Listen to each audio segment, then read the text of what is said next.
गुरुदेवाय विद्महे प्रेमदाताय धीमहि तन्नो गुरु प्रचोदयात्। ओम श्री गुरुपद पादुकाभ्यां नमः। गुरु सप्रेमे गुरुस्वामी। आम संसार भितर प्रत्येक जिनिस सब मोर मोर बोली कहते। एटा मोर सेटा मोर, परिवार मोर, धन संपत्ति मोर, गाड़ी घोड़ा कोठा बाड़ी सब मोर। किंतु आम गोटे छोट जिनस आपण मैंने जानी थे कि भूली जाइए। गोटे छोट जिनस मन पकाती जिते बड़े देखु आम जन्मग्रहण कले। जिते आम जन्म हेले आम निजे जन्म हेले ना आमको जड़े किए जन्म कला, आमको अन्य जन किए जन्म कला ना। तो से भाया आम जो विद्या अध्ययन कले, पाठ पढ़ले, आमको माने विद्या हासिल कले, तो आम निजे पढ़ले, आमको जड़े पढ़ेला, आमको जड़े पढ़ेला। तो जिते आम किसी अर्थ उपार्जन कले, किसी पैसा को आम इनकम कि सोर्स किसी कले, तो सेटा मध्य पैसा आमको अन्य जड़े देला ना आम निजे पैसा घर छापिले, से मध्य अन्य जड़े देला।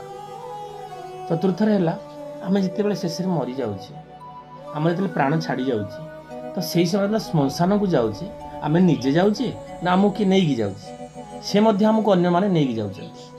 शेष है आम मला जो मोर मोर कहीकि निजर निजर एत धन संपत्ति एत सब माने संपत्ति को ठूल कर रखीदे घरे, तो आम गलापर धन संपत्ति आम नहीं जाऊे ना पुणी ताकू अन्य माने भाग बांटिकी नौ अन्य मान नौ।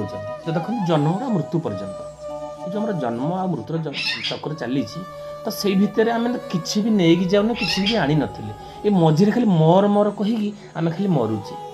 किंतु ये ज्ञान किंबा ये चिंताधारा आमर केते बेले आसीबो जिते बेले आमे गुरुंक शरण रे जीवा, गुरुधारा भितर रहिबा, निजको परिवर्तनशील सेते बेले आमे करिबा।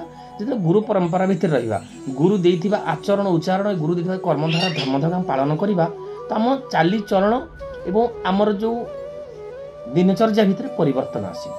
सिथिपाई आपण गुरुधारा भितर रुहंतु, निजको परिवर्तन करंतु, देखिए संसार भितर आप अति सुख शांति आनंद चलिए। भागवत अति सुंदर कथा लिखाई जे संसारे थिबो जेते दिन आनंद करुथिबो मन। आप संसार लोक को पचारे पाखे अनेक टंका अनेक संपत्ति सबू थी से आनंदर परिभाषा के कही पारिबनी। आनंद कले कौन जानीपारे, आज हसुव काली सकाल कांदुथ। आनंद कौटी अच्छी मो प्रभुंर चरण में जो शरण जीवा ना, तो आप गुरु आश्रित हो ना, तो से भीतर अनेक आनंद अच्छी। तेणु से आनंद आउ के आलोचना करवा। आज पुणी आगामी दिन में आलोचना करवा। सप्रेमे गुरुस्वामी।